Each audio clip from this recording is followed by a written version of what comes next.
नमस्कार, ज्योति सिंधरानी में आपका स्वागत है। आज मैं आपको बताने वाली हूँ, जैसा कि आप बोर्ड पे देख रहे हैं, वास्तु के बारे में। देखिए, वास्तु के बारे में मैं आपको हर एक चीज बताऊंगी और कॉन्सेप्ट बिल्कुल क्लियर करूंगी विथ लॉजिक। जैसा कि आपने मेरे चैनल पे देखा है, पामेस्ट्री से रिलेटेड, हस्त विज्ञान से रिलेटेड चीजों को मैं विथ लॉजिक बताई हूँ और मेरे वीडियो को देख के बहुत सारे मेरे व्यूअर्स ने सीखा भी है। बिल्कुल उसी प्रकार से मैं आपको बताऊंगी वास्तु के बारे में कि वास्तु होता क्या है, हम क्यों माने वास्तु को। और आज के जो युवा पीढ़ी है ना, वो वास्तु को बहुत ही ढकोसला मानते हैं। क्यों? क्योंकि बहुत सारे मिथ्ये भी हमें पता होता है, हकीकत हमें कुछ भी नहीं पता होता है। तो आज मैं आपको इस वीडियो में बताऊंगी वास्तु की वास्तविक है क्या वास्तु, आखिर वास्तु को इतना हम लोग हवा क्यों बनाते हैं और इसे हम लोग तोड़ फोड़ का साइंस क्यों बोलते हैं। बहुत सारे लोगों से आप सुनते होंगे ना कि वास्तु का नाम सुन के ही डर लग जाता है। मेरा काम जैसे कि ना पामेस्ट्री में मैंने आपको डराया है, ना ही मैं वास्तु के टॉपिक में आपको डराऊंगी। आपको मैं क्लियर विथ लॉजिक बताऊंगी कि हमें वास्तु क्यों मानना चाहिए और ये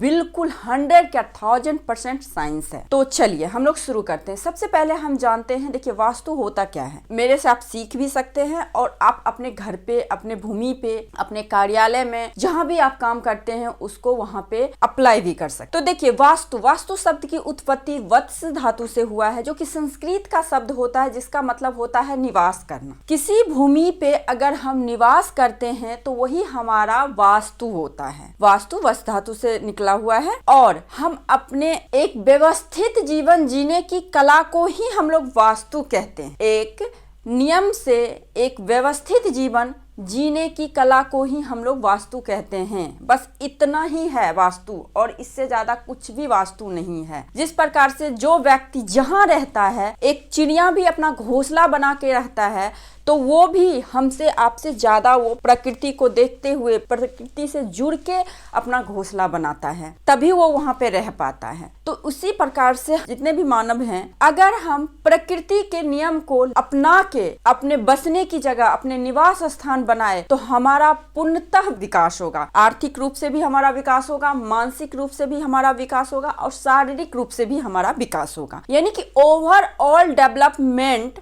हमारा हो, इसके लिए हम वास्तु देखते हैं, अपने निवास स्थान को देखते हैं। सपोज आप किसी भी गलत जगह पे रहते हैं तो वहां की एनर्जी आपको हिट करती है। वैसे ही अगर आप गलत वास्तु में रह रहे हैं, गलत जगह रह रहे हैं, तो ये वहां की नेगेटिव एनर्जी आपको हिट करेगी। देखिए, अब यहाँ पे कुछ नहीं है, मात्र 4 तत्वों को आपको ध्यान देना है। इसी 4 तत्व पे पूरा वास्तु है और आपको किसी भी वास्तु शास्त्री को एकदम से मोटा मोटा पैसे देने की आवश्यकता नहीं है। बस आप ध्यान से इस चीज को समझें। देखिए, सबसे पहले 5 एलिमेंट, जो हमारे नीचे है, जो हमारे धरा पे है, वही आकाश में है, ठीक है। और एक रामचरितमानस में पंक्ति भी है जो कि तुलसीदास ने दिया है, क्षितिजल पावत गगन समीरा। यानी कि हमारा शरीर भी 5 तत्वों से बना हुआ है, पूरे ब्रह्मांड 5 तत्वों से बने हुए हैं। तो बस यही 5 तत्वों को संतुलन करना ही वास्तु है। एक चुंबकीय शक्ति,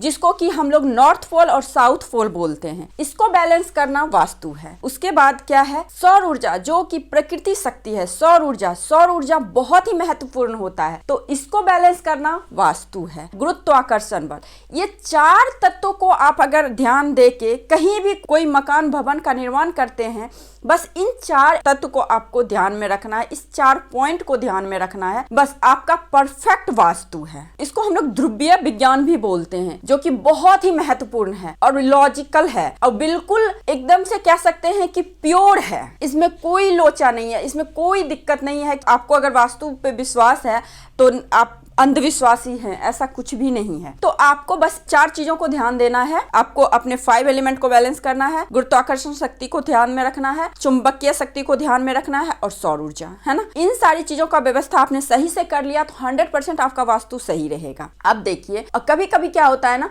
हम लोग आजकल के मेट्रो सिटी में अगर हम लोग रहते हैं तो हमें भूमि खरीदने का नसीब में नहीं होता है ना, हम लोग भूमि नहीं ले पाते हैं। तो हम लोग क्या करते हैं, अपने फ्लैट पे वास्तु करना शुरू कर देते हैं। एक्चुअली में जो होता है ना वास्तु फ्लैटों के लिए तो बना ही नहीं है, लेकिन हाँ आज के टाइम में करते हैं क्योंकि देश काल पात्र का विज्ञान है और ये विज्ञान बहुत ही प्राचीन है, ये भी आपको जानना होगा। बहुत ही पुरानी का कोई नया वास्तु निकल के नहीं आ गया है ना। ये जो विज्ञान है ना बहुत ही पौराणिक विज्ञान है, बहुत ही ज्यादा। तो आज के टाइम में आप रामायण काल में भी देखेंगे तो वहां भी वास्तु के अकॉर्डिंग ही सब कुछ बना हुआ था। खैर इसके बारे में हम लोग अलग से कभी कोई वीडियो बनाएंगे। देखिए वास्तु को हम ना पूरी तरह जो है ना मान नहीं सकते हैं और पूरी तरह नकार भी नहीं सकते हैं। तो बस वास्तु यही है, बस इतना ही समझिए। अब देखिए 5 एलिमेंट। आप सबसे पहले हम लोग भूमि से आते हैं। हमारी एनर्जी आपके साथ मैच करेगी तभी हम आपके साथ रह पाएंगे, है ना। ये आप रोजमर्रा की जिंदगी में भी देखते होंगे। तो बिल्कुल उसी प्रकार से यदि हमारा एनर्जी उस जगह से उस स्थान से मैच करेगा तभी हम वहां पे रह पाते हैं। तो इसके लिए क्या होता है, सबसे पहले अगर कहीं पे भी हम लोग मकान लेना चाहे या फिर जमीन लेना चाहे, भूमि लेना चाहे,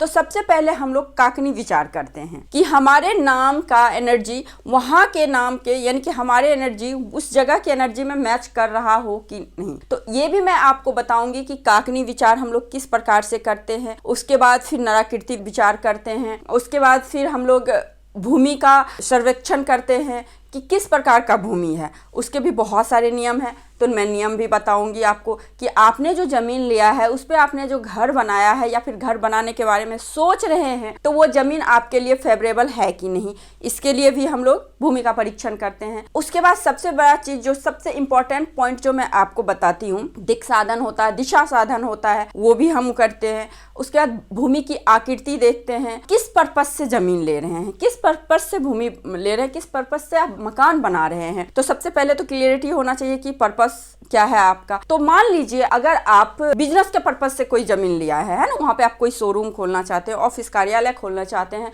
तो किस प्रकार की भूमि होना चाहिए, सिंहमुखी भूमि होना चाहिए, गौमुखी भूमि होना चाहिए, किस प्रकार की भूमि होना चाहिए, तो ये भी मैं आपको बताऊंगी। और उसके बाद फिर आप वहाँ पे कौन सा कार्य करना चाहते हैं, पठन पाठन का कार्य करना चाहते हैं या फिर व्यवसाय करना चाहते हैं, तो उसके लिए भी वहाँ की मिट्टी का सर्वेक्षण होता है, तो वो भी मैं आपको बता दूंगी।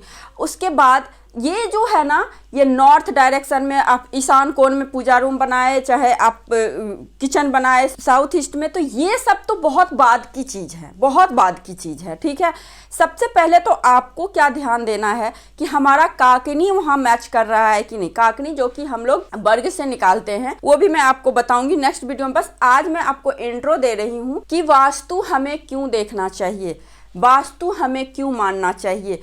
वास्तु को हम लोग सब कुछ नहीं तो बहुत कुछ भी कह सकते हैं। अच्छा एक चीज मुझे बताइए, किसी व्यक्ति का आप कुंडली दिखाओगे तो बहुत बड़े बड़े राजयोग है उनके कुंडली में, न्यूमरोलॉजी के अकॉर्डिंग बहुत ही मास्टर नंबर आ रहे हैं, राजयोग वाली चार्ट बन रही है उनके, पामिस्ट्री के अकॉर्डिंग भी उनके हाथ बहुत अच्छे, फिर भी वो तबाह है, फिर भी वो परेशान है। कभी आप उसका वास्तु चेक कीजिएगा, जरूर उनका प्रॉब्लम होगा वहाँ पे। अगर हम मान लीजिए कहीं श्मशान की जगह पे घर बना लेते हैं तो वहाँ की एनर्जी कैसी होगी आप बता दीजिए। तो उसी प्रकार से इसीलिए वहाँ का हमें सर्वेक्षण करना पड़ता है भूमि का, यानी कि भूमि के अंदर में कोई शल्य तो नहीं है। शल्य का मतलब क्या होता है, देखिए शल्य का मतलब होता है कि उसके अंदर किसी प्रकार की हड्डियां तो नहीं है, किसी प्रकार का बाल वगैरह तो नहीं है, चींटियों का जो घर होता है वो तो नहीं है, दीमक का घर तो नहीं है। अगर ऐसे जगह पे आप भवन बनाते हैं तो उसका क्या होगा, वो निगेटिव ही इम्पैक्ट डालेगा, है ना। तो इसीलिए उसका सर्वेक्षण करना बहुत ही जरूरी होता है। तो वास्तु को अगर आप विथ लॉजिक समझते हैं तो वास्तु से अच्छा कोई चीज है ही नहीं। आप कहीं भी बाहर घूमते हैं, अगर आपको किसी के घर जाके बहुत अच्छा फील होता है, बस इतना समझ लीजिए कि उस घर का वास्तु अच्छा है, यानी कि उस घर की एनर्जी, सारा खेल एनर्जी का है। हमारा जो ये शरीर है 5 तत्वों से बना है, और जब आप किसी भूमि भवन का निर्माण करते हैं तो उसमें भी 5 तत्वों को बैलेंस करना होता है। तो बस ये 5 तत्वों को आपको देखना है कि बैलेंस है। किसी के घर में मान लीजिए सूर्य का प्रकाश प्रॉपर आ रहा है, उसमें भी कब का, सुबह का, तो वो मकान शुभ बोला जाता है। क्यों बोला जाता है, विथ लॉजिक समझिए। सुबह के जो सूर्य का प्रकाश होता है उससे हमें विटामिन डी मिलता है, वहीं अगर 12 बजे के बाद का सूर्य का प्रकाश ग्रहण करें तो हमें कैंसर का बीमारी हो सकता है, इस तरह का रेज आते हैं, वो मिलता है। तो इसीलिए हम लोग बोलते हैं कि पश्चिम मुखी दक्षिण मुखी मकान अच्छा नहीं बोला गया है। विथ लॉजिक मैं आपको समझाऊंगी। तो क्यों हम लोग बोलते हैं कि पूर्वामुख भवन बहुत अच्छा है, यही रीजन है कि जब आप पूर्व दिशा में या उत्तर दिशा में जब आप कोई मकान या भवन बनाते हैं तो वो जो सूर्य की जो किरणें आती है ना, उसमें विटामिन डी और पॉजिटिव सकारात्मक ऊर्जा लेके आती है। और जब आप दक्षिण और पश्चिम मुंह के मकान बनाते हैं तो वहां पे जो एनर्जी आती है ना, वो एनर्जी होती है क्या, negative energy. Negative energy in sense कि अल्ट्रावायलेट रेज आता है आपके घर में, आपके बॉडी पे, तो जो कि आपके लिए हार्मफुल होता है। तो ये लॉजिक है, सूर्य का प्रकाश आपके घर में पर्याप्त मात्रा में आ रहा है सुबह वाली, तो ये शुभ तो ऐसे ही हो गया। उसके बाद वास्तु में क्या है, कुछ शुभ प्लांट को माना गया है। आपके घर में तुलसी का पौधा, अगर वो आपके घर में बहुत अच्छे से फल फूल रहा है, क्योंकि देखिए